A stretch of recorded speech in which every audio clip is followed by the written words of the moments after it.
Remember when old-fashioned barbecue menus brought our family together? It's an ideal way to bond with friends and family, and this tradition spans over 500 years. Here are 20 barbecue foods that didn't stand the test of time. Let's start.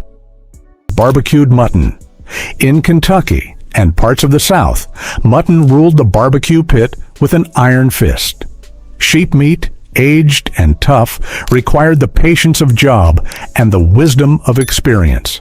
Your grandpa knew that mutton needed slow, steady heat to transform its stubborn fibers into something transcendent. The meat would marinate in its own juices for hours, developing flavors deeper than any beef could match. Black pepper and salt were often the only seasonings needed, letting the smoke and thyme work their ancient magic. Modern palates might find mutton too strong, but your grandpa's generation understood that bold flavors required bold food. They didn't apologize for their taste. They celebrated it. Smoked squirrel. City folks might turn their noses up, but country grandpas knew squirrel made fine eating when treated right. These small game animals provided protein when times were tight, and smoking them stretched the meat further than any other cooking method. Your grandpa would skin them carefully, removing every bit of shot, then rub them with salt and pepper before laying them in the smoker. The meat was delicate, almost rabbit-like, with a nutty flavor that came from the critter's diet of acorns and pecans. Served with biscuits and gravy, smoked squirrel was Sunday dinner for families who understood that good food didn't always come from the grocery store. Whole barbecued hog. Nothing said celebration like a whole hog slowly rotating over a pit of hickory coals. Your grandpa would start the fire before dawn, nursing those flames like a newborn baby. The hog would cook for 12 to 16 hours, skin crackling and fat rendering into pure gold. Every part had a purpose, from the tender shoulder to the crispy ears. Neighbors would gather from miles around, drawn by the smoke signals that meant community, family, and the kind of feast that lasted in memory long after the last bone was picked clean. This wasn't just cooking, it was a ritual that brought people together in ways our modern world has mostly forgotten. Barbecued venison. When hunting season ended, your grandpa's freezer filled with venison that would feed the family through winter. But the choicest cuts found their way to the barbecue pit, where wild game met civilized fire. Venison required a gentle touch. Too much heat would turn it tough as leather. Your grandpa would wrap the meat in bacon or pork fat, creating a protective barrier while adding richness to the lean flesh. The result was meat that tasted like freedom itself, carrying hints of acorns and wild grass, seasoned with adventure and the satisfaction of providing for your family with your own two hands. Hog maw. Hog maw, the pig's stomach, was stuffed cooking at its finest. Your grandpa would clean the stomach thoroughly, then stuff it with sausage, potatoes, onions, and whatever other ingredients struck his fancy. The whole package went into the smoker, where it cooked slowly until the stomach became tender, and the stuffing absorbed all the smoky flavors. When sliced, hog maw revealed layers of flavor and texture that modern stuffing can't match. It was comfort food that required skill, patience, and a willingness to use every part of the animal. This was cooking born from necessity, but elevated to art. Barbecued rabbit. Rabbit was the chicken of the countryside, and your grandpa raised them in hutches behind the house. Come barbecue time, these tender animals would find their way to the grill, where their mild meat soaked up whatever flavors surrounded them. Your grandpa might stuff them with wild onions and herbs, or simply season them with salt and let the smoke do the talking. The meat cooked quickly compared to larger animals, requiring constant attention to prevent overcooking. But when done right, barbecued rabbit was tender enough to fall off the bone, with a taste that was familiar yet exotic to modern palates that have forgotten how good simple food can be. Goat barbecue. In Texas and parts of the Southwest, goat barbecue was king of the pit. These hardy animals thrived where cattle struggled, providing meat for families who knew how to appreciate its distinctive flavor. Your grandpa would season the goat with cumin, chili powder, and garlic, then cook it low and slow until it practically melted. The meat had more character than beef, with a slight gaminess that paired perfectly with tortillas and salsa. Goat barbecue was party food, celebration food, the kind of meal that marked special occasions and brought extended families together around tables that groaned under the weight of tradition and hospitality. Smoked buffalo. Before buffalo nearly disappeared from the plains, your great-grandpa might have known the taste of these massive beasts over an open fire. Buffalo meat was lean and rich, with a flavor that spoke of wide open spaces and endless skies. The indigenous peoples had perfected the art of smoking buffalo, creating jerky that could last months and providing a protein source that sustained entire tribes through harsh winters. When smoked properly, buffalo developed a deep, complex flavor that modern beef can barely match. This was meat that carried the spirit of the American frontier in every fiber. Smoked turkey necks. While everyone fought over the breast and thighs, your grandpa knew the real treasure was in the neck. These bony, cartilage-rich pieces were perfect for smoking, developing an incredibly rich flavor that put expensive cuts to shame. The long, slow smoking process broke down all the tough connective tissue, leaving meat that was fall-apart tender and packed with collagen that made everything taste better. Your grandpa would smoke a batch of turkey necks, then use them to flavor beans, greens, or soup. Nothing was wasted in his kitchen, and turkey necks proved that the best flavors often came from the parts others threw away. Chitterlings, chitlins. Chitlins were the ultimate test of a pitmaster's skill and a diner's courage. These pig intestines required hours of careful cleaning and preparation before they ever saw the smoker. Your grandpa would clean them meticulously, turning them inside out and scrubbing away every trace of their previous contents. Then came the smoking, a delicate process that transformed these humble organs into something special. The finished chitlins had a unique texture and an intense porky flavor that was unlike anything else. They were soul food in the truest sense, representing the ability to take the least desirable parts and create something that fed both body and spirit. Pork cracklins. Before there were potato chips, there were cracklins, crispy bits of pork skin and fat that crackled between your teeth. Your grandpa would render the fat slowly, watching as the skin transformed from pale and flabby to golden and crispy. The process couldn't be rushed. Too much heat would burn them, too little, and they'd stay chewy. Perfect cracklins shattered when you bit them, releasing an explosion of porky goodness that satisfied in a way that modern snacks never could. They were often eaten warm, straight from the pot, seasoned with nothing but salt, and the satisfaction of turning scraps into treasure. Pork jowl. The jowl, the cheek of the pig, was your grandpa's secret weapon for flavor. This fatty, marbled cut was perfect for smoking, developing a texture somewhere between bacon and ham.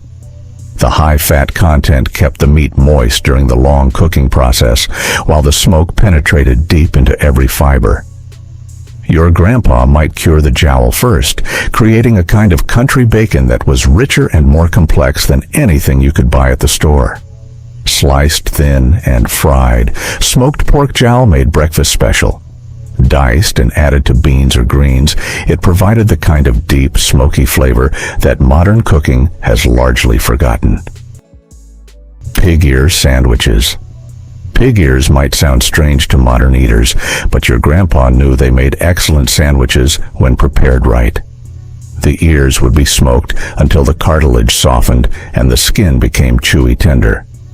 Sliced thin and piled high on white bread with onions and pickles, pig ears created sandwiches with incredible texture and deep pork flavor. The key was the slow smoking process, which transformed tough cartilage into something almost gelatinous, rich with collagen and flavor. These sandwiches were working man food, cheap and filling, but with a richness that expensive cuts couldn't match. Barbecued sweetbreads. Sweetbreads, the thymus glands of young animals, were considered a delicacy in your grandpa's time. These creamy, tender organs required careful preparation, but rewarded the cook with incredible flavor and texture. Your grandpa would soak them in salted water to remove any blood, then gently smoke them until they were just cooked through. The result was meat with an almost custard-like texture and a mild, slightly sweet flavor that paired perfectly with simple seasonings. Modern diners might be squeamish about organ meats, but your grandpa's generation knew that sweetbreads were among the finest eating any animal could provide. Barbecued cowhead, cabeza. In Mexican-American communities, barbacoa made from cowhead was the ultimate weekend treat. Your grandpa would wrap the entire head in wet burlap and bury it in a pit with hot coals, letting it cook overnight. The result was incredibly tender meat with flavors that varied from cheek to tongue to brain. Every part was used. The tender cheek meat, the rich tongue, even the eyes were considered delicacies. This wasn't just cooking, it was a celebration of abundance and a rejection of waste. The meat was so tender it could be shredded with a fork, perfect for tacos that carried the concentrated flavor of earth and smoke. Barbecued pork blood sausage. Blood sausage might sound intimidating, but your grandpa knew it was one of the most flavorful things you could put on a grill. Made from pork blood, fat, and seasoning stuffed into casings, these sausages had a rich mineral flavor unlike anything else. When smoked, the casings would split slightly, allowing smoke to penetrate while keeping the interior moist and creamy. The key was gentle heat. Too hot, and the blood would curdle, ruining the smooth texture that made blood sausage special. Sliced and served with mustard and bread, smoked blood sausage was protein-rich comfort food that sustained hard-working families. Barbecued pork kidney. Kidneys were another organ meat that your grandpa wouldn't waste. These filtering organs had a strong, distinctive flavor that required proper preparation to be palatable. Your grandpa would slice them open and remove the white membrane and fat, then soak them in milk or salted water to mellow their intensity. When smoked, kidneys developed a firm texture and a flavor that was unmistakably organ-like, but mellowed by the smoke. They were often chopped and mixed with other meats, adding richness and complexity to whatever dish they joined. Modern cooks might find kidneys challenging, but your grandpa saw them as just another protein to be transformed by skill and smoke. Barbecue goat ribs. Goat ribs were smaller than pork ribs, but packed with flavor that made up for their size. These lean ribs required careful cooking to prevent them from drying out, but when done right, they were incredibly tasty. Your grandpa would season them with strong spices, cumin, chili powder, garlic, that could stand up to the meat's distinctive flavor. The smoking process was crucial, breaking down the tough connective tissue while infusing every fiber with smoke. Goat ribs were finger food at its finest, messy and primal, requiring diners to work for every bite. The reward was meat with character, unlike the mild flavors that dominate modern barbecue. Barbecue frog legs. Frog legs were the chicken of the swamp, and your grandpa knew how to make them sing on the grill. These delicate limbs required a gentle touch. Too much heat would make them tough and rubbery. Your grandpa would soak them in buttermilk first, then season them lightly before placing them over indirect heat. The meat was incredibly tender, with a texture somewhere between chicken and fish. The flavor was mild and slightly sweet, perfect for showcasing whatever seasonings accompanied them. Frog legs were sophisticated food disguised as country cooking, proving that your grandpa's palate was more refined than city folk might imagine. Barbecue raccoon. Raccoon might be considered unusual today, but your grandpa's generation knew it made fine eating when prepared properly. These resourceful animals had to be trapped young and corn-fed for the best flavor. Your grandpa would skin them carefully, removing all the fat which could carry a strong, unpleasant taste. The meat was then soaked in salted water before being rubbed with spices and smoked slowly. Properly prepared, raccoon was surprisingly mild, with a texture similar to pork. It was survival food that became celebration food, proving that skilled cooks could turn almost anything into a feast. Smoked opossum. Opossum was another small game animal that found its way to your grandpa's table. These marsupials were surprisingly good eating when young and properly prepared. The key was removing all the fat and scent glands, which could give the meat an unpleasant flavor. Your grandpa would parboil them first, then smoke them with hickory or oak for several hours. The finished meat was tender and mild, without the gamminess that many people expected. Served with sweet potatoes and greens, smoked opossum was comfort food that sustained families through tough times while teaching them that good food could come from unexpected sources. Barbecued pork tail. The pig's tail was a small but flavorful piece that your grandpa never wasted. This little curl of meat and fat was perfect for smoking, developing incredible richness during the slow cooking process. The high fat content kept it moist while the smoke penetrated every fiber. Your grandpa might smoke several tails at once, using them to flavor beans or adding them to stews. The meat was incredibly rich and gelatinous, packed with collagen that added body to whatever dish it joined.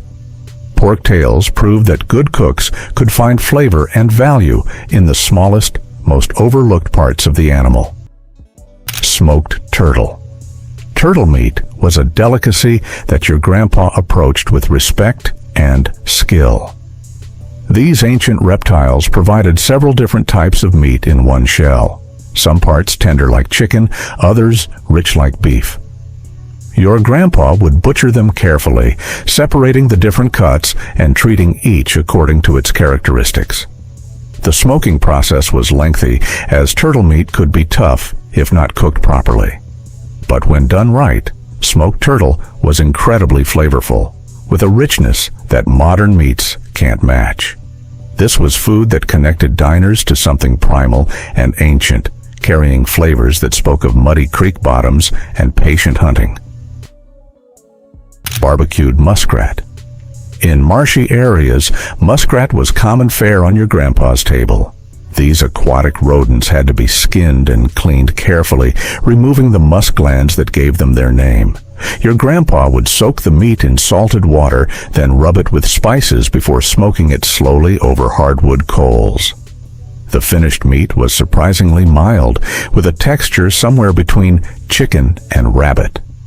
Muskrat was often served with wild rice and vegetables foraged from the same marshes where the animals lived. This was true local eating, connecting families to their environment in ways that modern food systems have largely forgotten. Smoked bear. Bear meat was the ultimate prize for your grandpa's hunting table. These massive animals provided enough meat to feed a family for months, but the choicest cuts found their way to the smoker. Bear meat was rich and fatty, requiring long, slow cooking to reach its potential. Your grandpa would smoke it for days sometimes, developing flavors that were deeper and more complex than any domestic meat could achieve. The fat was particularly prized, used for cooking and preserving other foods. Bear meat carried the essence of the wilderness, flavored by berries and honey, seasoned with danger and adventure. This was meat that told stories, connecting diners to the wild world that once surrounded every homestead. Smoked beaver tail. Beaver tail was considered a delicacy by trappers and frontier families who knew its secrets. Your grandpa would score the thick, scaly skin and roast it over coals until it could be peeled away, like bark. Underneath was rich, fatty meat that tasted nothing like what most people expected. The tail was almost pure fat and collagen, making it incredibly rich and satisfying. When smoked slowly, it developed a texture like the finest bacon, but with flavors that spoke of clean mountain streams and wilderness living. This was survival food elevated to luxury, proving that the most unusual cuts often provided the greatest rewards for those brave enough to try them. Barbecued pig's feet. Pig's feet were your grandpa's secret to the most gelatinous, flavorful barbecue imaginable. These bony extremities were packed with collagen that transformed during the long smoking process.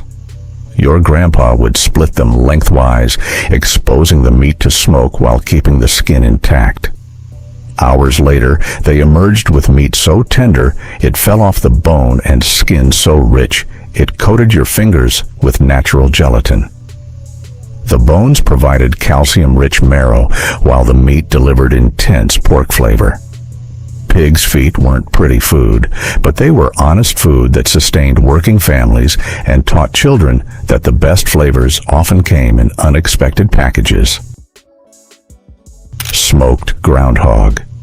Groundhog was seasonal eating at its finest, available only when these fat rodents emerged from their winter dens.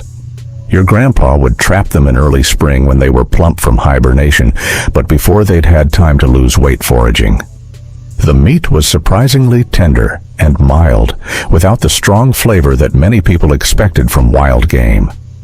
Your grandpa would skin them carefully, removing the scent glands, then smoke them whole over hickory coals. The result was meat that tasted like a cross between pork and chicken, rich enough to satisfy, but mild enough for the whole family to enjoy. Barbecued calf brain. Calf brains were the ultimate delicacy in your grandpa's butcher shop, prized for their creamy texture and delicate flavor.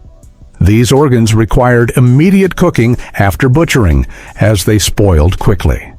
Your grandpa would soak them in cold, salted water to remove any blood, then carefully remove the membrane before seasoning them lightly. When smoked gently, brains developed a custard-like texture that melted on the tongue. They were often scrambled with eggs for breakfast or served on toast as an appetizer. Modern food safety concerns have made brains rare, but your grandpa's generation knew them as one of the finest things an animal could provide. Smoked porcupine.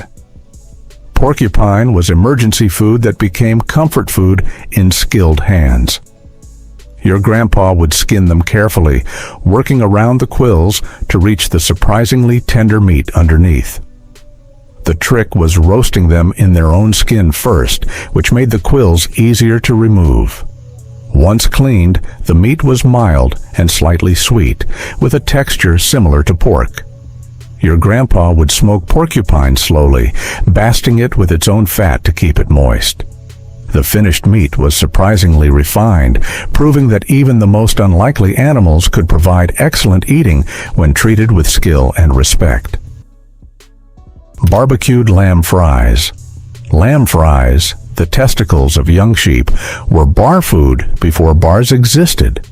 Your grandpa would slice them thin, soak them in buttermilk, then season them heavily before smoking them over low heat. The meat was tender and mild, with a texture somewhere between chicken and veal. The key was not overcooking them, which would make them tough and rubbery. When done right, lamb fries were crispy on the outside and creamy on the inside, with a flavor that was much milder than most people expected. They were often served with hot sauce and beer, proving that good food and good times went hand in hand. Smoked deer heart. Deer heart was the hunter's reward, traditionally eaten fresh from the kill. Your grandpa would trim away the fat and arteries, then stuff the cavity with wild onions and herbs before smoking it whole. Heart meat was incredibly dense and flavorful, with a texture that was firmer than regular muscle meat, but more tender than liver. The smoking process mellowed its intensity while adding layers of wood smoke that complemented the organ's natural richness. Sliced thin and served with mustard and bread, smoked deer heart was protein-dense food that sustained hunters through long days in the woods. Barbecued sheephead. Sheephead was celebration food in many immigrant communities where wasting any part of the animal was unthinkable. Your grandpa would split the head and remove the brains, then season the remaining meat with strong spices before smoking it slowly. The cheek meat was particularly prized, becoming incredibly tender after hours over the coals. Even the tongue was saved, smoked until it could be peeled and sliced thin. This was cooking that honored the animal by using every part, creating meals that were both economical and deeply satisfying. The various textures and flavors in one sheephead could feed a large family while teaching them about resourcefulness and respect. Smoked catfish head. Catfish heads were the byproduct of fish cleaning that your grandpa turned into treasure. These bony skulls were mostly cartilage and fat, perfect for smoking into rich, gelatinous delicacies. Your grandpa would season them with salt and pepper, then smoke them until the meat fell away from the bones. The cheek meat was particularly prized, tender nuggets of fish that concentrated all the best flavors. The heads also provided rich stock for fish stews and soups. This was creek bank cooking at its finest, proving that skilled cooks could find value in what others threw away. Barbecued elk tongue. Elk tongue was the prize cut from these massive animals, larger and more flavorful than beef tongue. Your grandpa would cure it first with salt and spices, then smoke it slowly until it reached the perfect texture. The meat was incredibly rich and tender, with a flavor that was both familiar and exotic. Elk tongue required patience. Rushing the process would result in tough, chewy meat. But when done right, it could be sliced paper thin and served like the finest deli meat. This was gourmet food disguised as frontier cooking, proving that your grandpa's palate was more sophisticated than most people realized. Stone soup with vegetables. The old fairy tale became reality when families literally started with stones to make dinner. A smooth, clean stone went into the pot with water. Then neighbors would contribute whatever they could spare. A carrot here, an onion there, maybe some leftover meat scraps. The stone never added flavor, but it gave families hope and brought communities together during the hardest times. This soup proved that sharing made everyone's meal better than going hungry alone. The magic wasn't in the stone, it was in how desperation brought out the best in people. Children believed the stone made the soup special, and maybe it did. Not through magic, but through the love and cooperation it inspired. Each pot of stone soup was different because it depended on what the neighborhood could contribute that day. Some days it was thin and watery, other days it was thick with vegetables and surprisingly filling. The lesson went beyond cooking. It taught that asking for help wasn't weakness, it was wisdom. Fried green tomatoes with cornmeal. When the garden was full of green tomatoes that wouldn't ripen before the first frost, smart families turned them into dinner instead of letting them rot. Thick slices of green tomatoes got coated in cornmeal and fried in whatever fat was available. Lard, bacon grease, or even butter if times were good. The cornmeal created a crispy crust that locked in the tart flavor of the unripe tomatoes. This dish could be a side, a main course, or even breakfast when served with eggs. Families learned that green tomatoes were actually more nutritious than ripe ones, packed with vitamins that kept them healthy through long winters. The secret was slicing them thick enough to hold together, but thin enough to cook through. Some cooks added a little flour to the cornmeal to make the coating stick better. Children who turned their noses up at regular vegetables would gobble up these crispy treats. The best part was that green tomatoes were essentially free if you had a garden, making this a meal that cost almost nothing but delivered maximum flavor and nutrition. Potato and onion skillet. 2 pounds of potatoes and 1 large onion could feed a family when cooked in a cast iron skillet with a little bacon fat or oil. The potatoes got crispy on the outside while staying fluffy inside, and the onions caramelized to sweet perfection. This was hearty, filling food that stuck to your ribs and kept you satisfied for hours. The key was slicing everything thin enough to cook evenly, but thick enough to have substance. Some families added whatever vegetables they had, carrots, peppers, or green beans, making this a complete meal in one pan. Children loved the crispy potato edges and would fight over who got the most. This dish was even better the next morning, reheated for breakfast and topped with an egg if the family was lucky enough to have chickens. The best part was that potatoes were cheap, stored well, and were available year-round, making this a reliable meal when other foods were scarce. Rice and beans with ham bone. A single ham bone could flavor a pot of rice and beans that fed the family for 3 days. The bones simmered all day, releasing rich flavor into the beans, while rice stretched the meal to feed more mouths. This combination provided complete protein, something families needed but couldn't always afford from meat alone.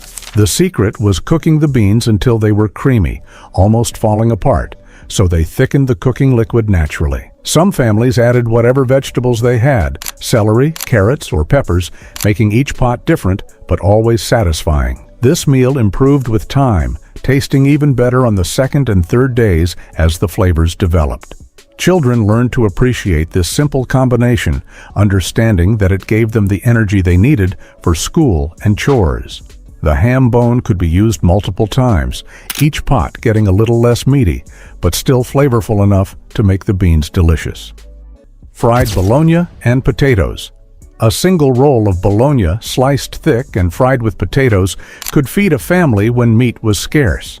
The bologna got crispy edges while the potatoes absorbed the flavorful drippings, creating a satisfying one-pan meal. This dish used cheap ingredients but delivered the protein and calories growing children needed. The key was slicing the bologna thick enough to get good browning, but thin enough to cook through without burning. Smart cooks cut slits in the bologna edges to prevent curling, ensuring even cooking. Some families added onions to the pan, while others kept it simple with just meat and potatoes. This meal was popular with children who might refuse other types of meat, but loved the familiar taste of bologna. The leftovers were even better the next day, sliced cold for sandwiches or reheated for breakfast with eggs. Lard and sugar sandwiches. When there was no butter, no jam, and no meat, children learned to love sandwiches made with lard and sugar on white bread. The lard provided necessary fats, while the sugar gave quick energy, creating a simple treat that satisfied both hunger and sweet cravings. This wasn't just desperation food, it was comfort food that children actually enjoyed and looked forward to. The key was spreading the lard thin enough to be pleasant, but thick enough to hold the sugar. Some families had access to brown sugar, which added a molasses flavor that made the sandwich feel more special. These sandwiches were often packed for school lunches when there was nothing else available. Children didn't know they were eating poor food, they just knew it tasted good and made them feel full. The combination provided the calories and energy needed for growing bodies, proving that sometimes the simplest foods were exactly what families needed. Pinto bean and cornbread casserole. Dried pinto beans cooked with onions and topped with cornbread batter created a complete meal that fed the whole family for under $1. The beans provided protein while the cornbread added carbohydrates, creating a combination that kept families full and satisfied. This casserole was easy to prepare, requiring minimal attention once it went in the oven. The key was cooking the beans until they were tender before adding the cornbread topping, ensuring both elements were perfectly cooked. Some families added a bit of bacon or ham for extra flavor, while others kept it simple, with just onions and seasonings. This dish was even better the next day, when the flavors had time to develop and meld together. Children loved the combination of creamy beans and slightly sweet cornbread, making this a meal that satisfied both parents and kids. The casserole provided complete nutrition at a fraction of the cost of meat-based meals.